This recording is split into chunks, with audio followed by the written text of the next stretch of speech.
Insane Kimuras, ripping heel hooks, crazy chokes. Man, we saw a little bit of everything last weekend. A lot of good jiu-jitsu to talk about from the whole wide world of grappling. It's another edition of Grappling Bulletin. I'm Hal Teague. This is Hollywood Mike, joining us for the first time in maybe ever on Grappling Bulletin. Yeah, I've never been on here. I'd rather be golfing, but, Corey's in jail. Chase blew his ass out, so, they call me into action. What do you guys do on this show? It's like SportsCenter or some shit, right? Kind of, My show, I just scream about the Illuminati and doing drugs or whatever, so, I'll let you drive. I'll just sit here and say some shit. What are we going to do? We're talking about jiu-jitsu that happened over the weekend? Going to talk about some awesome jiu-jitsu. This is like the ultimate crossover fans never even knew that they needed, There we go. It's like the DC Marvel universes connecting, colliding in this one awesome show. Let's kick it off. Got some grappling news. Let's just dive straight in, shall we? Because this weekend, man, we had tons of events. There's Polaris going on in the UK. You had Fight to Win in Los Angeles. You had Emerald City taking place in Atlantic City, New Jersey. Man, you had a little bit of everything. And I think the biggest story, of course, was that Gianni Grippo won the 16-man Emerald City 16-man EBI rules over tournament, right? So this was an interesting one, right? We had like a loaded lineup, 16 featherweights and stuff. And Gianni came in the number 2 seed and he beat Kennedy in the final. That's a big result, right? That was like an ADCC bracket. That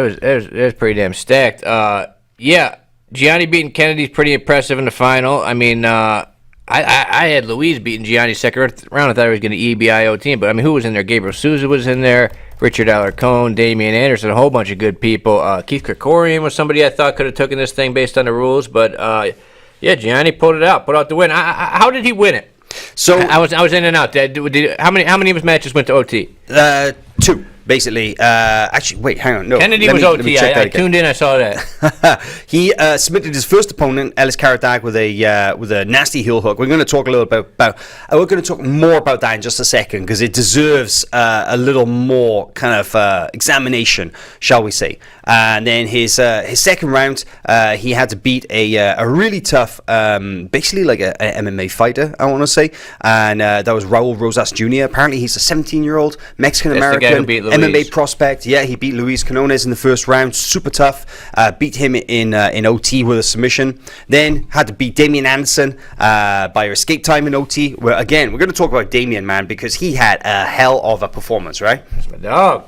Me and Damien Anderson cruising on golf carts, partying in Puerto Rico. That's my boy. And then Gianni had to beat Kennedy. Very dramatic. Literally, they would go into the maximum possible allotted time in EBI rules overtime. I think if Gianni didn't escape, they would have both just maxed out all the time. That was the last one, right? And apparently that is like one of the first times ever in EBI rules history to go to like a 4th round of overtime. I think it's only happened once before. Yeah, those guys are a couple backpacks, though. Gianni was just about able to spin out right at the end there, and he got out, so he won by fastest escape. It was a hell of a night. But that's not all, because there's a lot going on in the world of grappling, and I think, this Gianni winning was a very, very big deal. He got that nasty heel hook. We'll talk about that in just a second, but let's just hit some real quick grappling news from around the world of jiu-jitsu, because a lot of no-gi world, but a lot of no-gi action taking place in the world.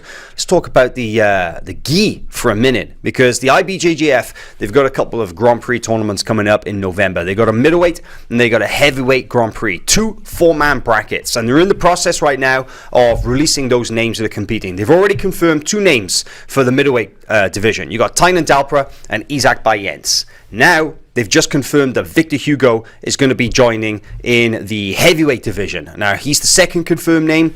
The other name confirmed that division so far, Felipe Pena. Victor Hugo, Felipe Pena? What are these, 4-person brackets? 4-person brackets, yeah. It's heavyweight and up, so it's basically like an open weight bracket. When are they doing this? Are they doing it as Master Worlds or something? Yeah, so they got this cool event called Jiu-Jitsu Con, which is taking place in Las Vegas this year, right around the same time as Masters Worlds. And they're going to have go on the phone. Heath! Yo, you're on the air on Grappling Bulletin. What the fuck's going on? Oh, man, what's going on with you guys? Shit, just hosting this TV show. I'll call you back later, all right? Big O just called me. He was FaceTiming me or some shit riding a horse. But I'll get a hold of you. I'll get a hold of you later. I'll call you when I'm done with this show. All right, brother. All right, later. Bye. See, this is what happens when you invite Hollywood Mike on your show. You start getting calls from jiu-jitsu royalty, literally mid-air. It's like crazy. So, all right, Victor Hugo is joining that one. That's coming up Victor in Hugo November. Perguisa, huh? So what do you think about that match? I mean, Victor's a lot bigger than Felipe. What about Felipe just had to pull out with a serious injury against Marigali, didn't he? But he's got until November to get ready. He tore his pec, so this is going to be at Master Worlds? Yeah, November.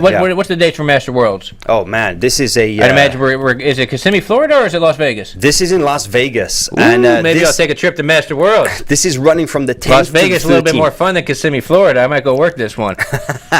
November in Vegas is definitely going to be fun. From the 10th to the 13th, you've got the IBJJF World Masters, and running at the same time is the Jiu-Jitsu Con, which will be taking place simultaneously at around about the same time, all in that big convention center that they have. So they'll be having Masters, they're going to be having the professional heavyweight Grand Prix, middleweight Grand Prix, and a bunch of other stuff at the same time. So it'll be a lot of fun. So there's still 2 more people per bracket to be announced. Correct. How much they pay it out for this thing? Man, that's a great question. They usually pay big money for these things. They usually do, yeah. Remember that one where Cyborg beat Hulk? Yeah, didn't he win 40 grand in that tournament, I think? 40 grand at that one. I think maybe Buchacha won a Gi won the year before. Yeah, that's right. So, man, I'm looking forward to this to see how it shakes out. Never seen Victor Hugo do like a major IBJJF tournament in the Gi yet.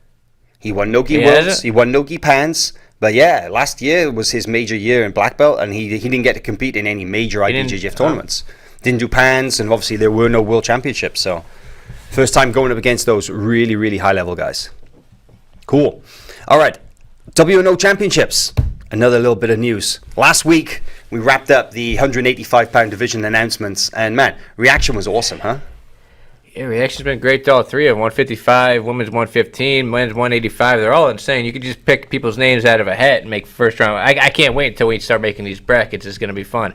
Every goddamn coach in the world is in my DMs. I just keep telling them I don't even make the brackets, but yeah, that comes later. You could make any type of matchups there for the first round at 185. It'll be insane. And then the backside, whoever loses first round and goes into the backside, those are going to be these super fight main event matches. It's going to be nuts. I can't wait for it.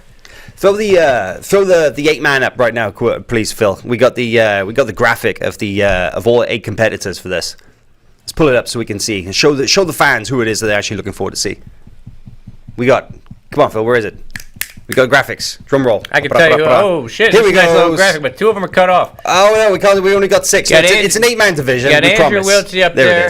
Craig Jones, Tyro Tolo, Mika Gaval, Dante Leon, John Blank, William Tackett, Roberto Jimenez. Jesus, what a division. That is the loaded division right there, man. You got all of these guys who's number 1 veterans, right? There were some questions. Why isn't this guy in? Why isn't that guy in? Well, this is a who's number 1 championships. All of these guys are who's number 1 veterans, first and foremost. But they're all ranked top 10. They're all killers.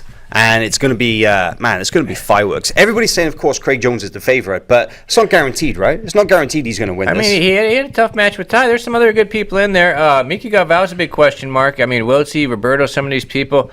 Yeah, you said the people ask why they're in there. It's because they're exciting.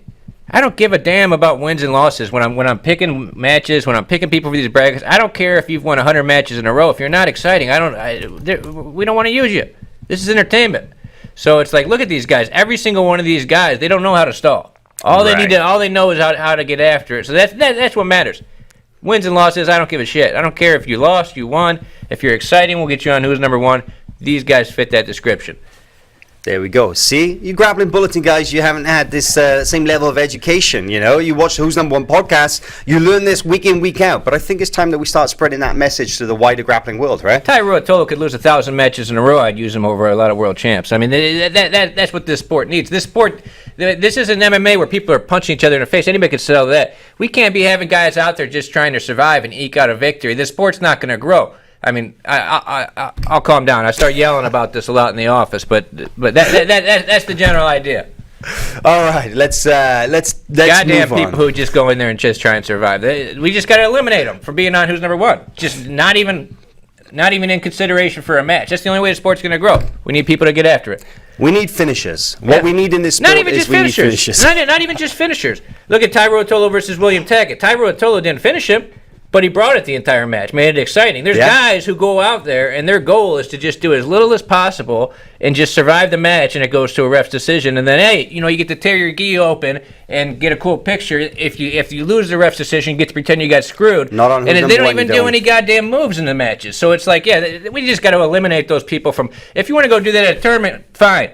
we're not paying you any goddamn money to do that. This is the professional level. This is entertainment. People are paying money, getting their friends over to watch at home, and then it's excruciating to watch some of these jiu-jitsu matches that take place out there. It is fucking painful. Like me and Craig watched some jiu-jitsu, and you get to a point where you'd have to go outside and take a walk and reconsider your life because of how boring some of these people are to watch. And we're the biggest jiu-jitsu fans in the world, right? All right, that's it. I'll stop my spiel. This type of stuff I yell around the office all the time. All right, what's up next? So, talking about finishers, Gianni Grippo, man, he hit one of the nastiest heel hooks that we've seen in a long time at Emerald City, okay?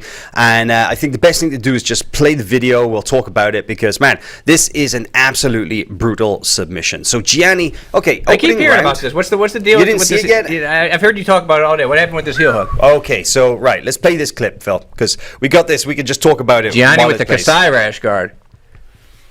Let's roll this clip, right? We've got Gianni opening round against Ellis Karadag of 10th Planet Bethlehem. And Gianni, you know, we haven't seen him compete a lot in rules with heel hooks, right? Because, you know, primarily he competed in IBJJF throughout his entire life, primarily in the gi.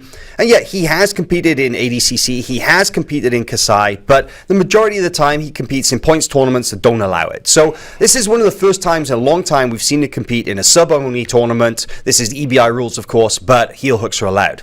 Now, people, maybe they remember Gianni as like the Berimbolo guy, right? They know him for his 50-50 guard, they know him for his leg fighting, but I think they slept on the fact that he does know heel hooks. I mean, he's an old school Henzo guy. He started at Henzo, remember? There you go. So he knows what they're like. He told me one time he used to do privates with Danaher when he was a kid. And you can see it right here. So Ellis Karadak, this kind of bottom position. Look, his right heel is just hanging in midair, and Gianni's going to reach back and he's going to snatch it. And this is where the controversy comes from, because he gets it, bang. Wait, run that back. Slams the heel hook on. Why is that controversial? Why people are upset about that? People are very upset about it. People are upset about it because they're saying that he didn't give his opponent time to tap. They're saying that he unnecessarily smashed on the most devastating heel submission in jiu-jitsu. I mean, that's how you win. Right? Who is saying this? A lot of people online. A lot of people. What? This is a professional level. This isn't a kids division at a local Naga. This is a professional level. If you don't slam it on, you lose the heel hook, and then you don't win the match. You think if Craig Jones gets you into a heel, Craig Jones, Gordon Ryan get in there, they're not going to try and break your leg? The only way to finish a goddamn heel hook in elite competition is you try and break the person's leg. Anybody who's mad about that, pussies. All right, next. I'm going to read some of the comments because it is interesting when you see the difference in opinion professional between level. some of these Gianni guys. Grippo. This Gianni guy Grippo right gets you in a heel hook, he's going to try and break your leg. Somebody said here, supposed to go easy on you? It's a dick move. The opponent had no chance to tap before taking any damage. It's not a training round. What are these people talking about? And here they say that that it could be months out of, and from a professional point of view, it's catastrophic to somebody's career. You have somebody else saying that it's a sport. You know, I like to win, but not to hurt my opponents. Oh my God! I mean, I think this is a perfect example of... Are these Reddit people? This is from Reddit, isn't it? This is the perfect example of the difference between a hobbyist and a practitioner and a professional. It's not a training round. If Hal did that to me in the training room, yeah, whatever. I probably still wouldn't be mad. But this is a professional tournament. And Gianni has been cool about it. You know, he was saying that he wasn't trying to hurt his opponent. You know, that he fell back and he didn't mean it for it to be as fast as it was. You know, he wasn't trying to maliciously injure his opponent, but the heel is there. And you know, if you look at some of the comments from some of the pros are like, they see no problem with it. Gary Tonon, like, what the fuck?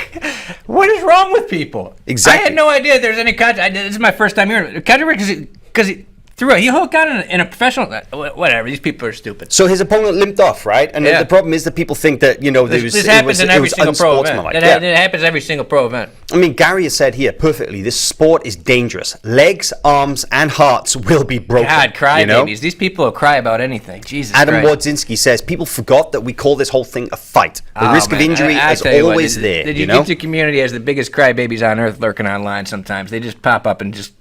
This happens at every single event. Why are they mad at Gianni Grippo? Well, this is the thing. It wasn't the only submission at this event. Tell me one who's number one where somebody's knee didn't get popped from a heel hook. It happens at every goddamn event. And it wasn't the only nasty what submission. world are these people living in? You had Damien Anderson ripping the Kimura on Richard Alarcon. You had Kennedy Maciel smashing a face crank on Frank Rosenthal. And nobody says anything. But, of course, Gianni's heel hook gets all the heat. It's not fair, right? Soft. Exactly. Soft. All right. Next. Can we go to the next topic? This is so stupid.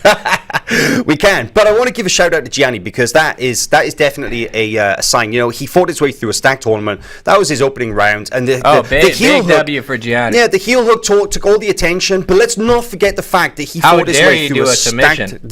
Let's not forget the fact that he fought its way through a stacked division and won $10,000 in the process. And I would hate for that heel hook to overshadow that whole win. God right? damn, it never ceases to amaze me how stupid some of these online crybabies are. All right, let's move on. Big W for Gianni. Congrats, Gianni. I didn't have him taking that thing.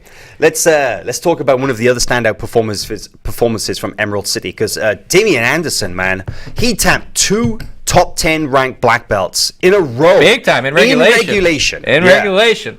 So his let's play this clip because we got a little highlight video of both the submissions back to back.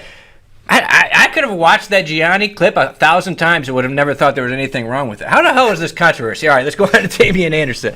The Damien video, let's take a look at this because in his first match against Richard Alarcon, Richard is tough, right? He's a gamer. And, you know, he was making it a scrap and then Richard, he comes up, but look at Damien, the way he snatches his Kimura and then rips it on, throws Alarcon all the way back to the ground and Alarcon scream tapped midair. You know, he was going down so fast, and that was a big win for Anderson. But then he followed up that Kimura with a heel hook against Gabriel Souza in the very next round. When beast mode there was the heel hook, standing Kimura, Kazushi Sakuraba style. All right, let's see this heel hook on Gabriel. I didn't see this one yet. Yeah, so, you know, Gabriel is good, man. He's a scrapper as well. And to go up against Alarcon and Souza, who are both top 10 ranked, as I mentioned, you know, he tripped Anderson, but Anderson, man, he comes straight back up, and they're in this position, and watch how he drops back for the inside heel hook, and it's a fast tap as well. Gabriel Souza doesn't really have any time to defend, but gone. Over. That's it. Soon as those hands linked, match was over, and that was Damien's second big win. Damien had the toughest road out of anybody, and he goes out, taps 2 ranked guys back to back. And then goes the distance with Gianni. Yeah, I've been talking with Damien. I've been doing a little business with him. He's gonna be. We got a match coming for him, and he's gonna be in the 145-pound title picture before you see it. The guy's got a great mind for competition, which is when you're like me and you, and we're around these people in their gyms all the time. You see it all. They're all good. They're all in shape. It's all mental. The people who are the reason Gordon Ryan's the best is because mentally he goes out there and he just does everything perfect. He doesn't get worse in competition. Damien Anderson's got a great mind for competition. I think this guy's got a very bright future, and I wouldn't be surprised if he ends up the who's number 145-pound champ before long. I mean, that is very possible. You know, this kid, he's a purple belt under Gary Tonon, but the belts don't mean anything. This is no-gi. But, you know, a student of Gary Tonon and coming up, he spent a lot of time training in Puerto Rico as well, right? Yeah. Yeah, he was down Damien? there. Yeah, Damien he was there both times I was there. Yeah, me and him were cruising on golf carts, listening to 80s music and shit. Yeah, he was down there. He's a big part of the squad. Tap it out. Two guys in regulation like that. Of course, you know, he wants to like the match bigger with names. Louise. He beat Louise at who's number 1. He beat Louise at who's number 1, and he wants to come back to who's number 1, and he wants a big name. I got a match. I'll give you a little hint. He's already agreed to a match. We'll announce that soon. But the October who's number 1, you're not going to be disappointed with. But Gianni, man, he's there. He's calling out guys like Gio Martinez. He wants the best, and that is a sign in itself that this kid, he wants to go places, right? It's that kind of mentality, that kind of attitude that can take you to the top. Yeah, I think. How old is Damien? I think he's got a bright future. Early 20s, right? That division's sort of wide open too. 145, super exciting, and Damien definitely one of the biggest talents in that. Can't wait to see him in action. Let's talk about some of the... what do they say in the YouTube comments? Are people in there crying about Gianni Grippo's heel hook? Actually, no, man. They are all on our side on this one. They are totally agreeing. I'll start commenting in there right now if anybody's in there talking about it. There are a lot of the Grappling Bulletin fans. They're not used to the Hollywood Mike style, and they're wondering where the shades came from. These guys, they need to start tuning in on Wednesday afternoons as well, man, right? But no, they are absolutely agreeing that the heel hook was fair game, and rightfully so, if you ask me. And what other point of view is there to be? I don't think there's any argument. I don't think there was any argument for it whatsoever. I mean, like, the stupidest thing I've ever heard in my life. Yeah, it's like when you go to a gym and the guy's like, "Oh, don't tap me like with an armbar." It's like, Of course I'm going to talk with Connor. We need to just block people like that from the FloGrappling Instagram. Just go out. You go off and do something else. All right. What's up next? What's the next subject? So we're going to go in and talk a little bit about some of the big results from the weekend, because there were a lot of tournaments, there were a lot of different events taking place, but I really want to highlight this. This is one of the coolest submissions I've seen in a very long time. This is Barrett Yoshida's Assassin Choke, okay? So this, if you ask me, is a potential submission of the year. Fight to Win 180 in Los Angeles, Barrett Yoshida, one of the best-known veterans in the world. Dude did ADCC like a million times. He started competing at ADCC in 1999 and competed all the way through to 2017. This guy is a gangster. He really is. So this is the Assassin Choke, huh? Yeah, so I'm going to talk you through this because I've been following Barrett a long time, and he posts clip of this on his Instagram like daily. He's always posting clips of this particular sequence. It's amazing. But so you'll see he's got the crucifix with his legs on the far arm, and he uses the guy's own gi to create like a handcuff on the near side arm. The guy can't defend. Both his hands are completely tied up at this point. But then, this is the really cool thing. Barrett doesn't just put his hand in and get the choke with the lapel. As you see, he reaches in and he uses his own gi jacket as like a noose, like a garrote around the guy's neck. He brings the tail end of the lapel out and he'll put it around the guy's neck, and then he'll basically choke them with that. And the guy cannot do anything about it other than try to survive. I mean, for me, it's one of the most creative submissions I've seen in a long time. For me, it's one of the most dominant submissions I've ever seen happen. And I just think it's freaking cool, man. I love seeing this is his shit. Stuff. This is his finisher, huh? It's like a Stone Cold Stunner. Like the Rose Solos with the buggy choke. Literally. There we go. Nobody else does this. Look at this. You can see it slided in. It's getting deeper and deeper underneath the chin. God damn, that's pretty cool. Right? He's like, the guy is like in a noose right now. He's got nowhere to go. He can't even reach up with his hand and hand fight or anything. And eventually, it's a slow burn choke as well. It's not one of those ones that goes on really quick. But yeah, the guy is not going anywhere. Interesting. This is the first time I've talked about a gi match for working like a year. Right? All right. It just goes to show, man, that the gi is fun. The gi is still interesting. There's always new things that you can do. And that Barrett, man, showing these young kids as well. What else happened funky stuff. When Edwin got heel hooked by Johnny Tama, right? Johnny Tama picked up a big win for sure, man. He tapped out Edwin Najmi. Now, let's not forget that Johnny Tama is a no-gi world champion. But, of course, he did that back prior to heel hooks being allowed. But he spent a lot of time over the last 2 years developing his leg lock game, right? We saw him go head-to-head with guys like Ethan Krallenstein on Fight to Win, and he did pretty good, right? He went up against Oliver Taza and managed to survive. Didn't get heel hooked in that either. But Edwin, man, pretty obvious that his leg lock game is not where it needs to be. He is just behind the curve on this one. So play the clip, because we got the whole sequence of Johnny tapping Edwin on this one. And Edwin was trying to put on a show, right? He brought a lot of fans and stuff. It's Los Angeles. He's local. He brought a lot of friends, a lot of family, and he's going in and out of Johnny's guard. But as soon as Johnny is able to get this, look at this. It's rolled through. Very simple. Catches the heel. Belly down. Done. Oh, how dare he? How dare he do it? Are people mad about this one online? This is my point. This is my point, right? What is wrong with that heel hook? What is the difference? The difference is that Edwin taps and he walks off, no big deal. The other thing is that Ellis limped off. Right. Can we play that back again? That's a big win for Johnny. It is a big win for Johnny, man. Johnny, he is definitely floating around there. He's looking to pick up bigger matches. He's looking to take out the bigger names, and he's right there. And he's had a shot at a couple, and he's not quite broken through into the upper echelon just yet. But I don't know. He's not that far off, is he? I mean, he was pretty close with Taza. He's got some big. He won Nogi Worlds. Who else is Gianni beat? I feel like he's got some big wins out there. He took silver at Nogi Pans not too long ago. Lost to Gianni via back take in the finals there. So he's right there. Taza was sort of. I mean, it was back and forth. I was watching that backstage. It was about 50-50 who people thought won. So, big win for Johnny Tama there at Fight to Win. You got the YouTube chat up? We do have the YouTube chat up. Are anybody making fun of me in here? Yes. What are they saying? We've always got some people making fun. They don't like the shades, man. They don't get what's up with the shades. But Brian loves Hollywood Mike. Let me try and find the worst thing that somebody said. While he's doing that, I'm just going to mention about how the fact that Rafael Lovato Jr. won a unanimous decision against Gabriel Arges. So this is kind of cool because Lovato Jr. he won the 205-pound There's not really anything in here. Fight to Win no-gi title belt back in 2016. And he still has that title 5 years later and defended it against Argiers at Fight to Win 180. It's incredible for this guy who's had such a storied career in various disciplines, both gi and no-gi and MMA. The worst thing I found is Sears sounds like Les Claypool. I like Primus, but that's the only criticism I found. I like it when there's burners in there talking shit. I like to go back and look at it and laugh. So your fans are pretty nice. I was hoping I was going to find something horrible about me and then put it on the stream. Grappling Bulletin fans are civilized. They're not like the ruffians on Who's Number One podcast. I couldn't even find any criticism. If people aren't criticizing me, I'm not doing my job right. You're supposed to hate me. Should we talk about Who's Number One championship divisions? Let's talk about the Who's Number One championship. So this is one of the reasons why we brought Mike on here today, because we've finished announcing 3 full divisions. So let's bring up first of all the women's 115-pound division. So we've got Maisa Bastos, Grace Gundrum, Jessica Khan, Tammy Musamichi. We got Alex Wynn. We got Tubby Aliquin.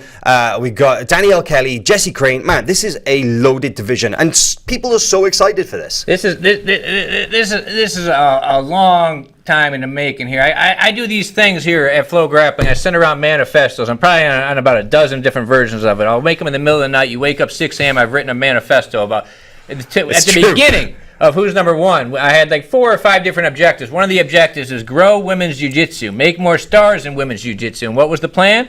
Focus on one division. Focus on one division. Blow up that division. Get everybody invested in that division. And then boom, here we are. So Who's Number One championship is going to be the culmination and all that. All these girls have been fighting on the event besides Tammy. Whoever comes out of this is going to be a big-time star. People are excited. This is about as excited as I've ever seen people for women's jiu-jitsu. And I mean, we're going to start moving on to other divisions next and doing the same thing. But this division, you got Grace Gundrum. Everybody knows I love Grace Gundrum. She puts people in a body bag, put them in a casket. I mean, Grace Gundrum. I'm Team Grace all day. Jessica Khan's a beast. Maisa Bastos is a beast. You got Tammy Musumeci coming out of being a lawyer. Tubby, you can't sleep on Tubby. Tubby could win this thing. And then some of these other girls, Alex, Jessica Crane, Danielle Kelly, all 8 of them are exciting. This is going to be fun. That's why we chose this division to focus on this year, because there's a lot of young talent that's exciting, that pushes the pace and gets after it, right? And now this bracket, people are pumped about it. I can't wait to see how it goes down. It's a competitive division, but okay, there's a couple of favorites, right? You know, the big money is on Maisa and Grace to, win this thing, and yeah, that's a smart pick, but this is a competitive division. Every single one of these matches is going to be a scrapper.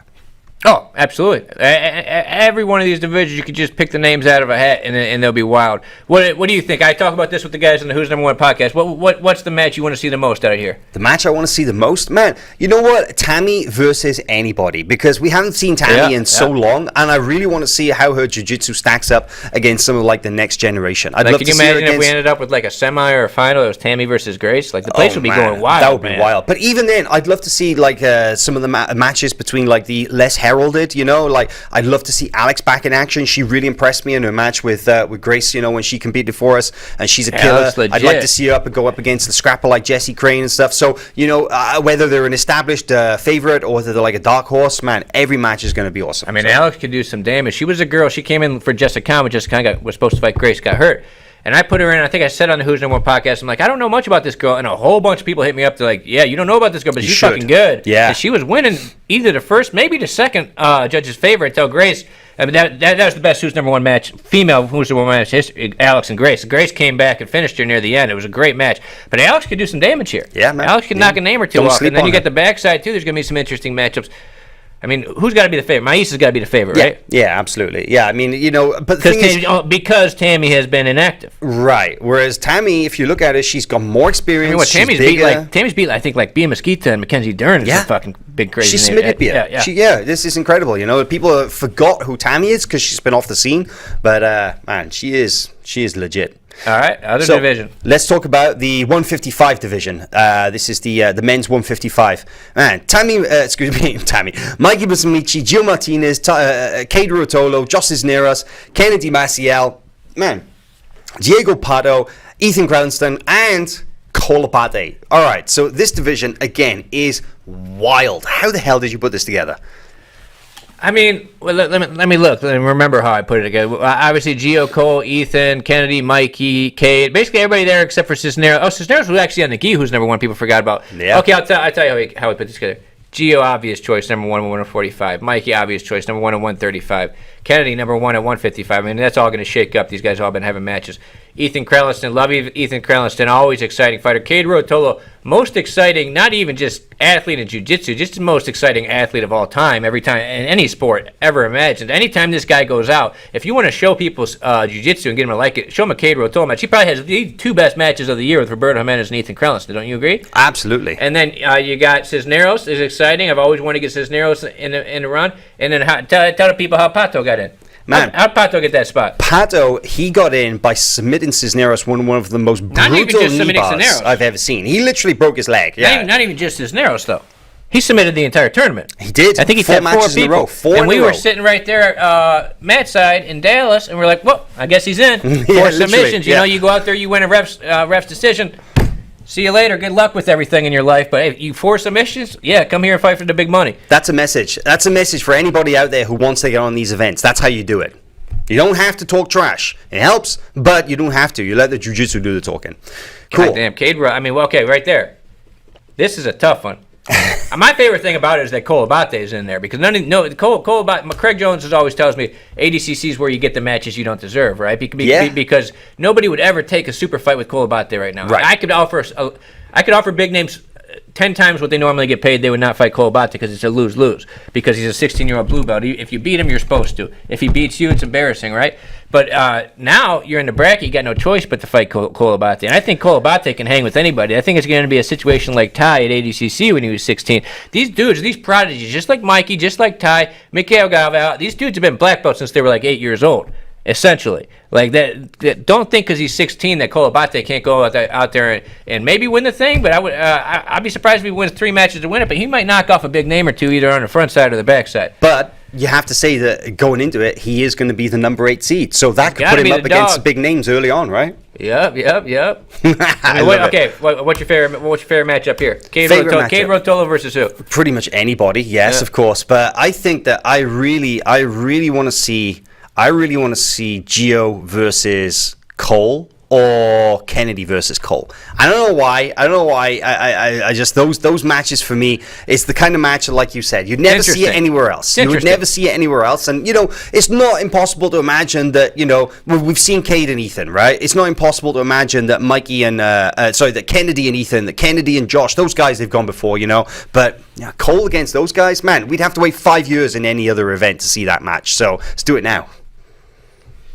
185? Let's do it. 185. All right. So this division, this is a ton of fun as well, Which man. one do you think's the best that we announced so far? 15, 55, or 85? They're all good. I can't pick one. They're all good. They're all good. Oh, by the way, we're announcing the women's heavyweight division this week. So Gabby Garcia got dropped this morning, and we actually have Rafael Legatas this afternoon. Rafael Legatas literally just got announced this afternoon as well. So 6 more to come. There's some fake news going on out there. Craig sharing a graphic that says he's in the women's heavyweight division, but.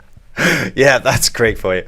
All right, let's talk a little bit about the 185. Andrew Wiltie, Craig Jones, Ty Ruotolo, Mika Galvao, Roberto Jimenez, William Tackett, John Blank, and Dante Leon. Man, I like this. Every single one of these guys is a who's number 1 veteran. Craig, of course, one of the top guys in the world. But Craig never lost. Craig never lost. Who's number 1? Never lost on who's number 1. 4-0, 3-0. 4-0, but dropping down to 185 for the first time.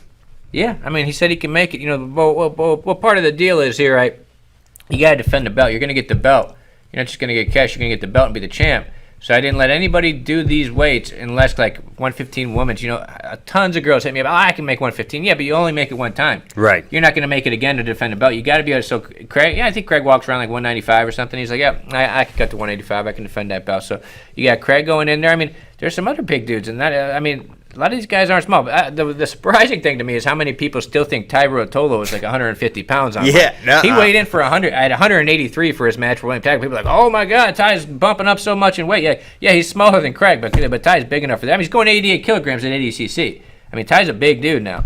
Yeah, Ty, of course, he went head-to-head with Craig. He's been head-to-head with Roberto. Roberto just beat his brother, Cade. Ty's already fought against William Tackett as well. But there's a bunch of matches there. There's going to be cool because there's a bunch of rematches, potential rematches, and then there are a bunch of matches that have never happened anywhere, and I'd love to see them. Who do you want to see Mika go against? Ty.